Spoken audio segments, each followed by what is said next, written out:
Westfield. C'est une entreprise dans laquelle on a fait notre stage tous les deux et dans laquelle je suis resté là pour l'alternance cette année et en plus, je l'espère. Aerodamco Westfield se définit comme un propriétaire, développeur et opérateur d'actifs immobiliers durables et premium. Bon, c'est une bien grande phrase pour dire que juste on gère des centres commerciaux. Et donc en gros on est majoritairement en France, mais on est aussi en Europe et aux États-Unis, même si pour bouger c'est un peu compliqué, donc nous on bosse quand même majoritairement en France. Gérer des centres commerciaux, comment ça marche?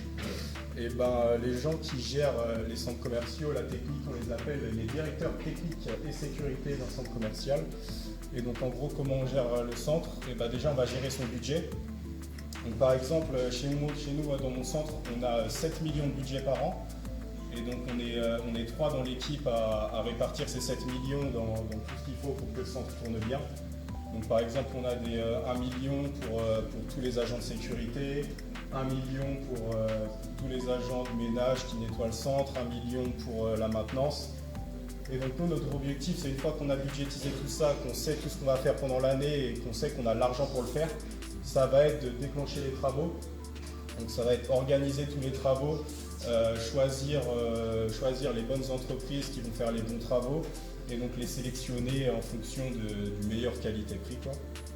Et ensuite, ça va être de planifier les travaux, d'organiser ça avec eux et de faire en sorte que tout se passe bien, qu'ils bossent bien, qu'ils nous rendent un bon truc à la fin et qu'on ait vraiment des travaux qui soient bien exécutés et qu'on n'ait pas mis notre argent n'importe où. En plus de ça, on va aussi s'occuper des commerçants qui sont dans le centre, qui eux vendent leurs produits. Il faut qu'ils puissent exercer leur travail dans de bonnes conditions, qu'on leur assure pareil la clim, le chauffage, que les clients soient contents, ou même quand ils ont des petits problèmes, des fuites d'eau, des infiltrations d'eau, c'est nous ils font appel à nous et nous on va venir réparer les fuites, répondre à leurs problèmes et faire en sorte que tout se déroule bien. Et on va aussi piloter toutes les équipes qui sont sur site, que ce soit les agents de sécurité, les agents de nettoyage ou les techniciens de maintenance. Ça c'est vraiment du travail quotidien, si on va piloter toutes les équipes pour que tout le monde fasse son travail de la meilleure des manières et que le centre soit nickel. Il faut savoir qu'il y a plein de centres commerciaux et qui sont tous vraiment différents. Ils sont dans des endroits différents en France et aussi au niveau de Paris. Donc moi j'étais à la Défense, donc j'ai travaillé au CNIT. C'est un bâtiment qui était très ancien. Et à la base, ça servait de halle d'exposition. Donc c'était comme Paris Expo, mais c'était à l'époque. Et donc dedans, j'avais pas seulement les centres commerciaux, j'avais aussi des bureaux. Donc il y avait des bureaux, des salles d'exposition, il y avait des commerces. J'avais à peu près tous les types de RP. Enfin, j'avais vraiment beaucoup de choses. Il y a aussi un hôtel dedans, comme vous pourrez voir ici. Ça, c'est l'intérieur. Donc c'est vraiment une énorme voûte en béton. Ils ont créé des sortes de modules dedans. C'est là-bas que j'ai travaillé. On peut voir là, c'est le musée du commerce. J'ai vu 3 missions principales qui ne sont pas non plus les mêmes que celles que Clément a eues.